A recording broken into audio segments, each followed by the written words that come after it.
Buenas tardes, estamos en viernes 2 de septiembre de 2022, en la semana número 3, el último día de la semana 3 del módulo 4, textos y visiones del mundo. En este caso se trata de la semana 3, leer y escribir para comprender, para conocer y comprender mi mundo. Y en pocas palabras, el módulo se trata de establecer una conexión y una relación entre las obras antiguas y las obras nuevas, eh, sobre todo en formatos digitales, que son los formatos que ahora se utilizan tal vez un poco más y en los cuales los estudiantes de prueba línea CEP suelen estar más acostumbrados.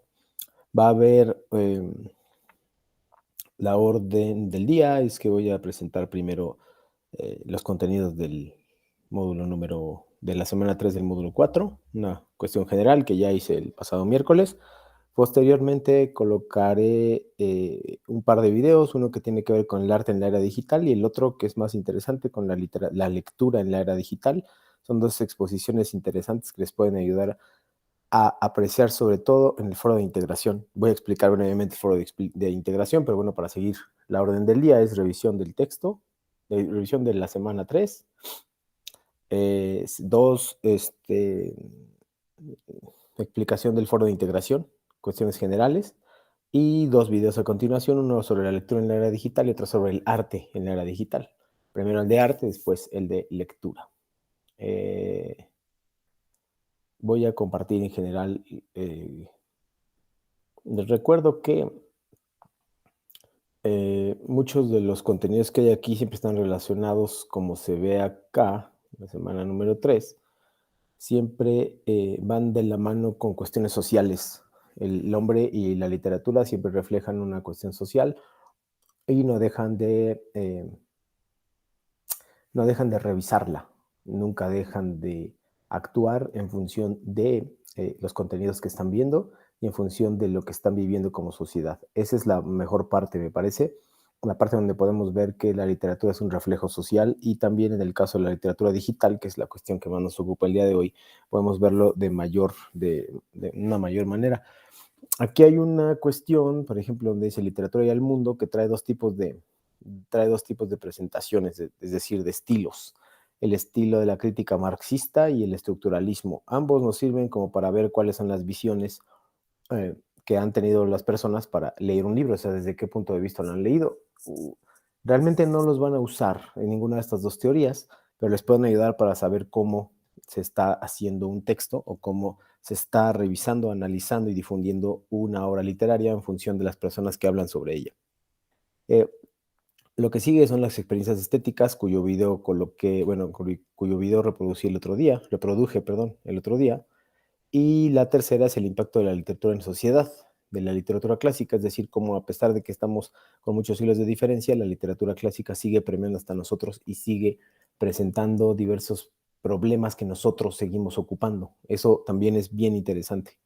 Después vienen lo que se llaman comunidades globales, es decir, en nuestra época, a pesar de que son clásicos que se escribieron cuando a veces ni siquiera había papel, sino otros métodos de escritura, otros fuentes o canales de escritura, ahora los tenemos en formato digital y podemos aprovecharlos de una manera distinta. De hecho, la actividad número 5 les están pidiendo que ustedes reescriban uno de los cuentos en función o basados o inspirados en Las nubes de Aristófanes, una comedia. Entonces, en esa medida podemos apreciar que muchos de los problemas que enmarcan las obras o las comedias en este caso regresan a nosotros o se reflejan en nuestra sociedad, a pesar de que ni siquiera estaba concebida la sociedad como la conocemos ahora, los problemas siguen existiendo, el hombre sigue teniendo los mismos problemas o unos problemas muy, muy parecidos, ¿no?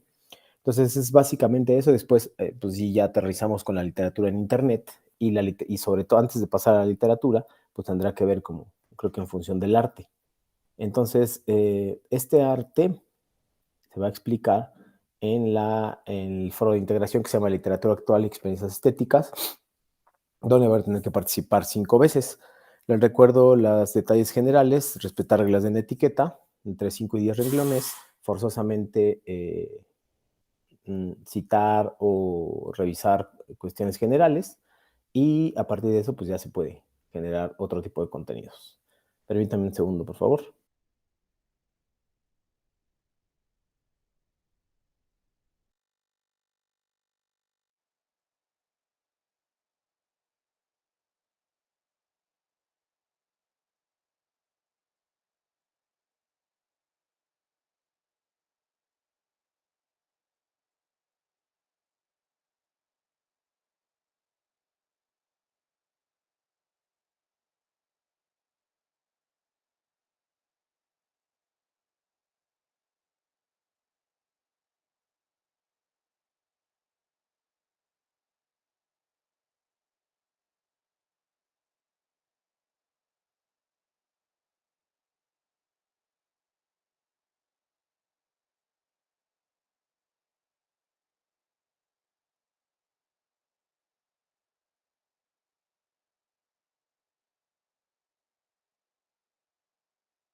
Y entonces les decía que la literatura puede encaminarse hacia distintas manifestaciones, como lo vamos a poder ver en el foro de integración, que contempla las reglas de una etiqueta, 5 a 10 renglones, obligatorio, bibliografía, bibliografía obligatoria, cita o paráfrasis obligatorio también, si no se considerará plagio, aun cuando pongan la cita, si no ponen, perdón, aun cuando pongan la referencia al final, si no ponen la cita o de dónde lo obtuvieron, se considerará plagio.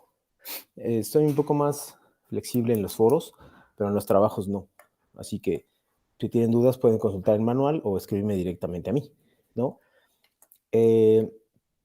Y ya saben, las recomendaciones: no publicar solo viernes, sábado y domingo, o sábado y domingo, o un solo día, pues está penado mucho. Y tiene que cumplir con 5 aportaciones. Una de ellas tiene que ver con 2 páginas de internet, donde ustedes tienen que revisarlas y evaluarlas y decirme si eso es literatura en función de las características en texto literario que ustedes han visto antes. Esa es la primera aportación. Tiene que decirme que es una experiencia estética. Eso ya lo vimos el miércoles pasado, ya lo puse, les puse un video. Y en el segundo tienen que evaluar estas páginas. Las dos son de diferentes formas de textos literarios y ustedes tienen que decir, bueno, de textos, y ustedes determinan si son textos literarios o no. Y tienen que hablar un poco de la experiencia estética, ya lo puse también, lo de la experiencia estética. Y luego de cuarta participación es aportar a algún compañero. También en la aportación del compañero también se coloca bibliografía, tienen que buscarlo también, una parte del proceso de investigación. Y en la última tienen que responder al planteamiento general, que es: ¿se pueden vivir experiencias estéticas a partir de formas emergentes de literatura? Las formas emergentes de literatura son estas que están evaluando, estas que ustedes están viendo o que han visto. Estas son las formas emergentes de literatura y esas son las que nos van a constituir, o la que ustedes van a determinar, perdón, si para ustedes se construye como un texto literario o no se construye como un texto literario, ¿no? Entonces, pues me parece a mí que, para mí, ustedes tendrían que evaluarlo en función de lo que hemos visto en semanas pasadas, ¿ok? Entonces, explicado esto, voy a ponerles el siguiente video donde habla sobre el arte en la era digital. Entonces voy a poner un fragmento, no sé si lo voy a poner todo, pero voy a poner un fragmento. Y ese fragmento estará determinado, estará encaminado hacia lo que tienen que opinar ustedes. Lo que está generando Internet es casi una dimensión paralela del espectáculo. Y estas tecnologías no hacen otra cosa que copiar. Si no hay talento, no hay tecnología que sirva.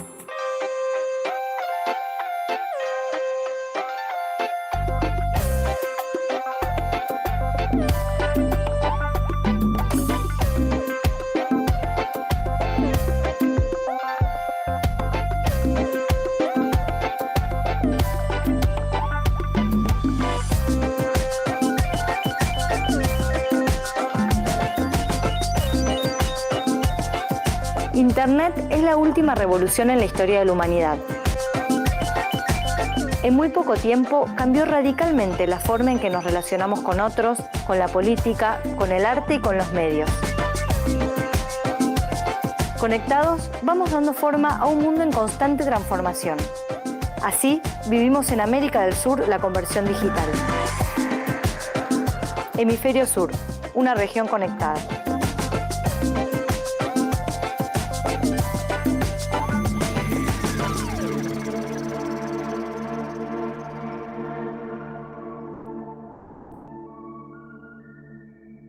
Cada época se muestra, se ve y se escucha de una manera particular.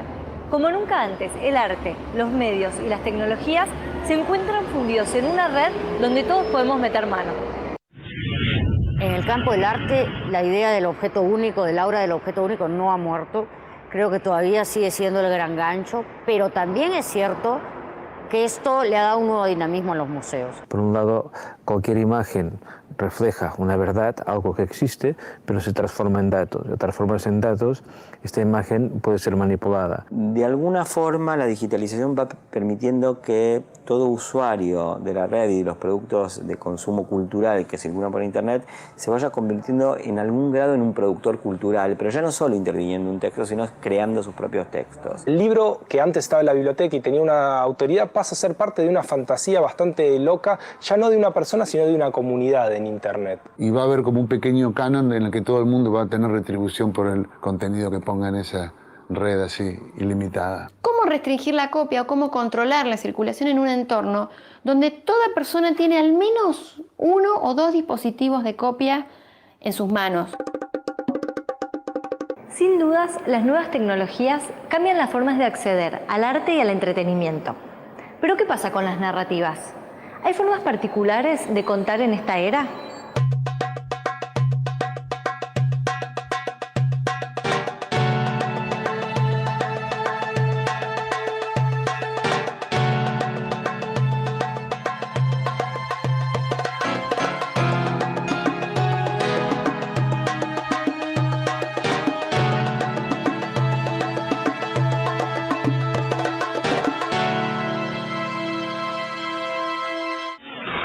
Es otra cosa. Y es otra cosa porque Internet no tiene nada que ver con géneros. Entonces, lo que cambia es la narrativa, es el modo de narrar. Y cuando uno ve lo que está pasando por YouTube como relatos, que hay desde rituales que han sido robados a una comunidad primitiva, entre comillas, porque no es teatro. Hay gente que está metiendo los videos de los antropólogos. Desde ahí hasta el muchachito guatemalteco que inventa su canción en su casa, la musicaliza, la arma, y al día siguiente tiene 100 millones de gente que ha visto su canción, su video. Yo creo que sí ha habido un impacto muy fuerte de los nuevos medios sobre la producción. Se ha generado una mayor proximidad entre los artistas, hay un mayor conocimiento, una inmediatez que yo creo que nunca antes se ha vivido en la historia. Lo que se hace hoy día en una ciudad, en un extremo del mundo, se puede ver inmediatamente en el otro extremo. El acceso a la información se ha transformado. Hay nuevas sensibilidades que tienen que ver principalmente con el pastiche, con la idea de intervenir más lo que es una foto, un video, escribir. Hay una cultura del remix. Ahora, por ejemplo, hay un género de moda en Estados Unidos, pero que baja acá también, que es agarrar clásicos y remixarlos. Básicamente es, por ejemplo, agarrar, Madame Bovary y meterle ovnis. Entonces ahí hay un proceso fuerte de remix. No quiere decir que muera el libro base, el clásico, pero sí hay un nivel de intervención muy muy fuerte. O libros que se hacen canciones. Ahí un poco la clave de la época es la hibridación, ¿no? Un poco los formatos híbridos.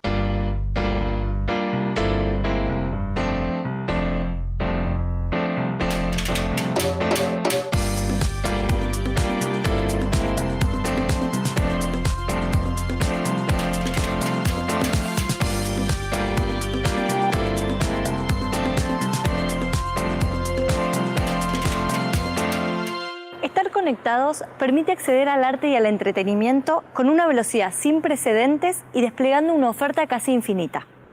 También invita a producir y a compartir lo que nos gusta. ¿Internet cumple el sueño de la democratización de la cultura?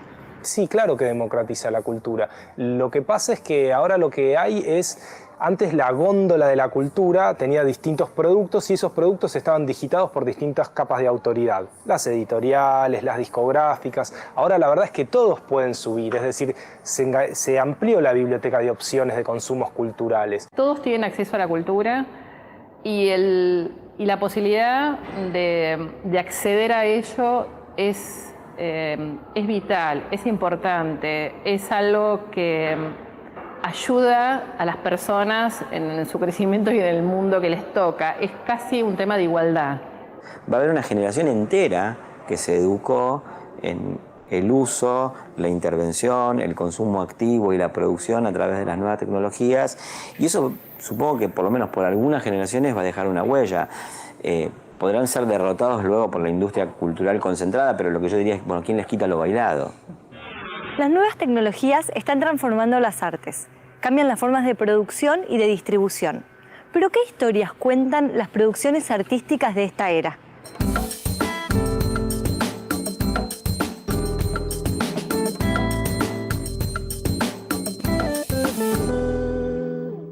Hay diferentes mutaciones, es decir, la primera mutación es el concepto de público, concepto de sala, que ha entrado en crisis.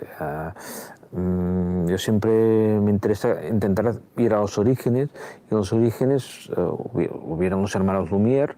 Los hermanos Lumière triunfaron porque presentaron el invento cinematógrafo frente a un público, y entonces se institucionalizó la idea de que ir al cine tenía relación con un acto público.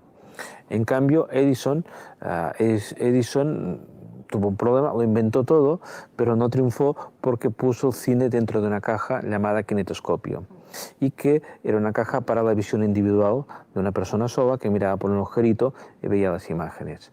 Al cabo, durante el siglo XX, triunfó el modelo Lumière, pero en estos momentos lo que está triunfando es el modelo Edison. Es decir, la gente está mirando las películas en sus kinetoscopios, que son los ordenadores portátiles, los iPod, los iPad, los teléfonos móviles que puedes intentar si puedes mirarte una película, etc. Es decir, todo el mundo tiene esos kinetoscopios.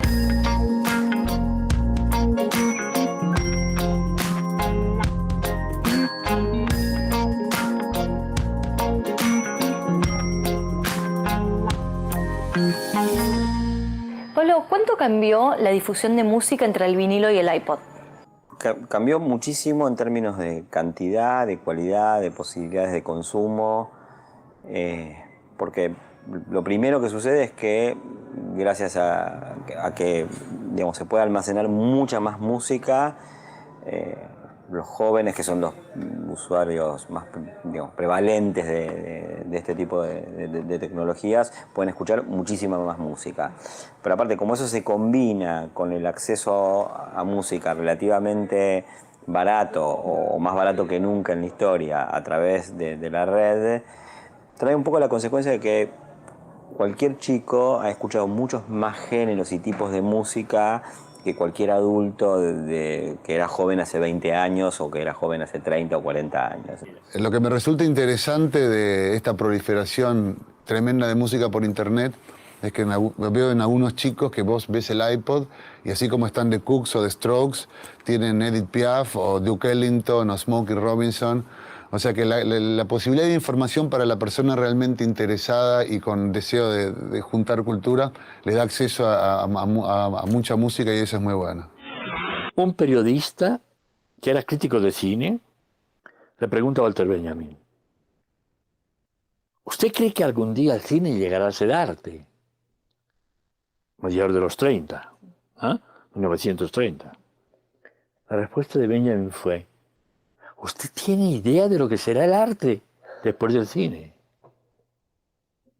Yo diría que algo así no está pasando, ¿sí? O sea, ¿usted tiene idea de lo que va a ser el cine después de esto?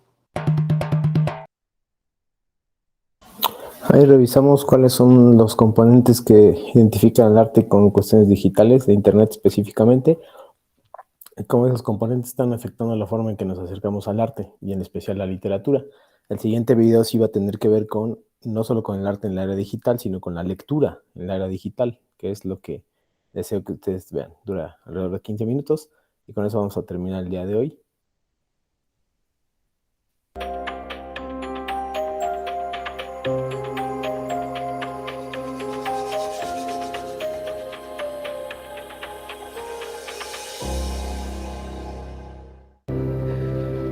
Wow, de último, esta noche, el último panel, pero esos jóvenes realmente yo creo que nos dan a todos mucha energía. Y eso es, son el presente y el futuro del país. O sea, gracias por los jóvenes, estamos aquí. Y desde hace 20 años, un joven cambió mi vida. Recién llegado al país, yo trabajaba como un economista para una organización ambiental y con frecuencia en aquella época de mi vida me quedaba hasta muy tarde. Y de uno de esos me quedé platicando con la señora de la limpieza. Ella tenía una hija, María, quien tenía dificultades para estudiar y temía que ella dejara el colegio. Yo no tenía en aquel momento conocimiento pedagógico, pero ofrecí y me reuní con María. Era una chica aventina, llena de vida. Sin embargo, cursaba séptimo año por segunda vez. Le pedí que me enseñara cómo estaba estudiando y lo que me di cuenta es que ella podría leer, pero al final de varias páginas no comprendía casi nada de lo que había leído. Nos reunimos varias veces y de pronto no vino más. Meses después me enteré por su mamá que María había dejado el colegio. Su mamá me decía, María no sirvió para el colegio. Era importante que empezara a trabajar y ganar plata. Esta expresión, María no sirvió para el colegio, me golpeó. ¿Cómo era posible que una mamá podría ser tan resignada frente a una hija con capacidad de aprender? ¿Y cómo era que un colegio podría excluir a una joven con ganas de aprender? Con esta inquietud me puse a indignar sobre cuántos estudiantes dejan las aulas de secundaria todos los años. Y lo que encontré me sorprendí. Hace 20 años, desde hace 20 años las cosas sí han mejorado. Sin embargo, son demasiados pocos jóvenes que terminan el colegio hoy. Actualmente, solo 4 de cada 10 estudiantes logran terminar la secundaria. Y eso trae consecuencias muy serias, sobre todo la falta de acceso a trabajos dignos, y la falta de posibilidad de mejorar la calidad de sus vidas y las vidas de sus familiares. En muchos países, uno de los indicadores predictivos de si un muchacho va a lograr graduar del colegio o no es, irónicamente, su nivel de comprensión de lectura a finales del 3er grado. Y tiene lógica, porque un muchacho que puede comprender lo que lee, puede ser un estudiante, puede aprender de forma independiente. Al contrario, no. Entonces, una pregunta, ¿y qué tan buena es la comprensión de lectura de nuestros jóvenes? No tan buena. De acuerdo con los últimos resultados de la PISA 2015, que es una evaluación que mide la capacidad de lectura cotidiana en adolescentes de 15 años en más de 65 países alrededor de todo el mundo, un 40% de nuestros jóvenes están leyendo por debajo del mínimo que necesitan para alcanzar una participación efectiva en la denominada sociedad de conocimiento. Esto sí es preocupante. Nos pone a nivel de un país como Turquía. Y esta cantidad de estudiantes por debajo del mínimo es el doble de un país como España. ¿De qué se debe ese fenómeno? En los años que yo he vivido en Costa Rica, el país ha experimentado una marcada transición de una sociedad agrícola a una economía basada en servicios o conocimientos. Sin embargo, en ese mismo tiempo, casi no hemos cambiado nuestra forma de enseñar. Seguimos enseñando cómo formar a María, a repetir y memorizar en vez de razonar y comunicar ideas. Y eso realmente cree problemas, porque la sociedad del conocimiento está caracterizada por una aceleración de la tecnología que está creando nuevos accesos a conocimiento y una nueva generación rápida de más y más conocimiento. De tal manera de que, para ponerles un ejemplo, en la generación de mis padres, el conocimiento se duplicó cada 25 años. Esto implicaba que uno podría graduarse de la universidad o del colegio y permanecer en el mismo tipo de trabajo toda la vida sin necesitar de estudiar otra vez. Ahora no. Con la nueva tecnología, el Internet y las redes sociales, el conocimiento actualmente duplica cada año. Y el pronto futuro se duplicará cada 12 horas. Es decir, el conocimiento mundial va a duplicar 2 veces al día en el corto futuro. Creo que con eso es evidente que ya no basta aprender a leer descifrando palabras y escribir copiando. Los niños de hoy necesitan razonar, interpretar y comunicarse. Pensamos un momento en los médicos. Los médicos antes podrían salirse de la universidad y podrían practicar de la misma forma durante toda su vida. Ya no. Hoy día sabemos que los buenos médicos, al momento de graduarse, empiezan a leer constantemente artículos en el Internet, artículos físicos, empiezan a asistir a congresos, porque la información en su carrera está en un cambio constante. Este efecto nos va a pasar a todos los profesionales en el pronto futuro, incluyendo a los docentes. De manera que vamos a tener que participar en actividades de formación continua por el resto de nuestras vidas. Pensemos de nuevo en María. ¿Qué tan preparada era María para esta sociedad de conocimiento con esta velocidad de cambio? Piénsalo. En una era donde el conocimiento se duplica cada año, no se puede aprender simplemente a memorizar y aprender a leer descifrando palabras y copiando, escribiendo. Los niños de hoy necesitan aprender de forma diferente. Pero para que ellos aprendan las nuevas competencias de leer para comprender y escribir para comunicarse, hay que cambiar el rol también del docente y de los alumnos.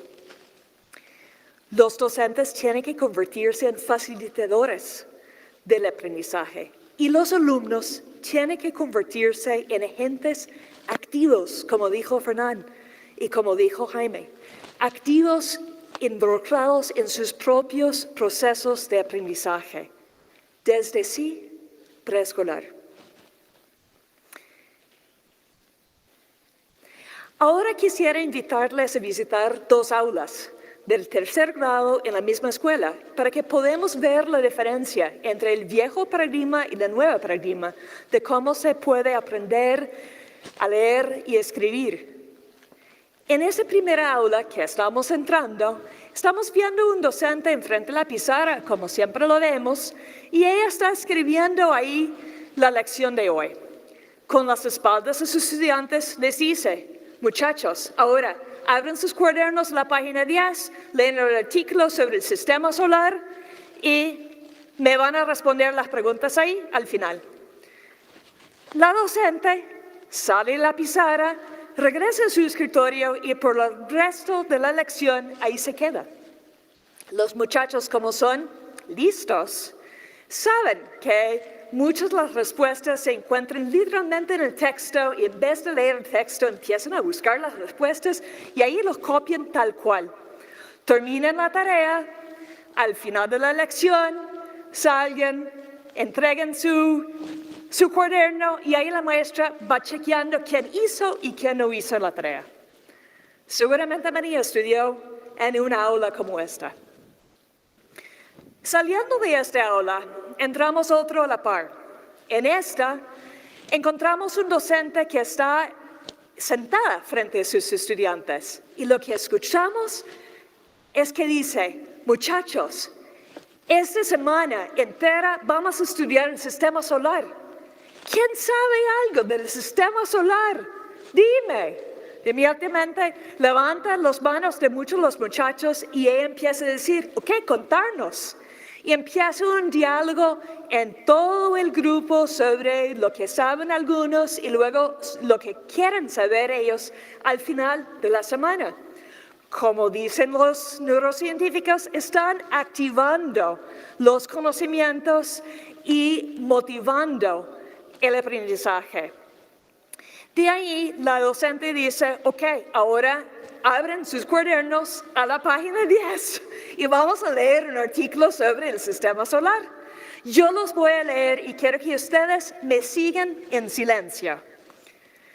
Al terminar la lectura, la docente vuelve a mirar a sus estudiantes y le dice, ¿qué en esa lectura que acabamos de leer, qué les sorprendió? ¿Qué salió de esa lectura que ustedes no supieran antes? Empiezan otra vez a levantar las manos y empieza una conversación en el grupo. Poco después, el docente dice, ok muchachos, ahora imaginamos que ustedes son científicos. Acaban de descubrir 7 planetas nuevos. Quiero que ustedes formen 4 grupos y van en cada grupo como equipo crear un cartel que responde a 2 preguntas. La primera pregunta es, ¿qué condiciones tendríamos que encontrar para que otro planeta sea habitable por seres humanos? Y luego quiero que me digan qué otras condiciones que no son las mínimas serían deseables para encontrar un planeta donde queremos poner una colonia fuera de la Tierra de otros seres humanos. Muy bien, los muchachos se separan, empiezan a hablar en sus grupos y hacer la dinámica. Al final de la lección, la docente les llama de nuevo y les dice, ok, ahora quiero que ustedes presenten sus carteles en plenaria y responden a las preguntas de sus compañeras. Enseguida forma esta dinámica. Bueno, saliendo de esa escuela, nos preguntamos, ¿cómo podemos en todas las aulas del país formar lectores críticos e independientes? Hace 15 años, María me inspiró a buscar una respuesta a esta pregunta y por eso formemos ALA, Amigos del Aprendizaje. Y en cortos minutos lo que quiero compartir con ustedes son 4 estrategias basadas en la investigación internacional sobre mejores prácticas en lectura y escritura que hemos practicado con miles de docentes del país en aulas como los que acaban de ver en las fotos. Y son sencillas. La primera es poner la lectura al centro de su pedagogía. Los niños necesitan frecuentes oportunidades para leer a aprender, leer a disfrutar y leer a comunicarse entre ellos. Cuando ellos leen algo que otro escrito, están participando en la lectura de una forma más significativa. Y la segunda es, cuando leen, asegurarse que antes de leer tengan una discusión para que ustedes puedan motivar la lectura y activar los conocimientos previos de ellos, para que esos neuronas están encendiendo y se están interesados. Y a terminar la lectura, darles un chance a ellos de hablar y de sintetizar. Eso hace que el aprendizaje es mucho más activo. La tercera pista o estrategia es utilizar la lectura como punto de partida para la producción. Producción oral, producción textual, producción de dramatizaciones, producciones que permiten que los estudiantes se profundicen su conocimiento y lo expresen en sus palabras, no copiadas del cuaderno. Y de último, busquen siempre un espacio para que ellos tienen que exponer lo que acaban de aprender y abrir espacios para que los otros compañeros están participando y preguntando y retándolos. Eso se va a promover en el aula, un aprendizaje compartido. Mirando esos dos aulas, ¿dónde es que ustedes le gustaría tener sus hijos? Todos somos responsables para alcanzar una educación de calidad. Seamos parte del cambio. El futuro de miles de jóvenes dependerá sobre lo que nosotros hacemos hoy. Muchísimas gracias.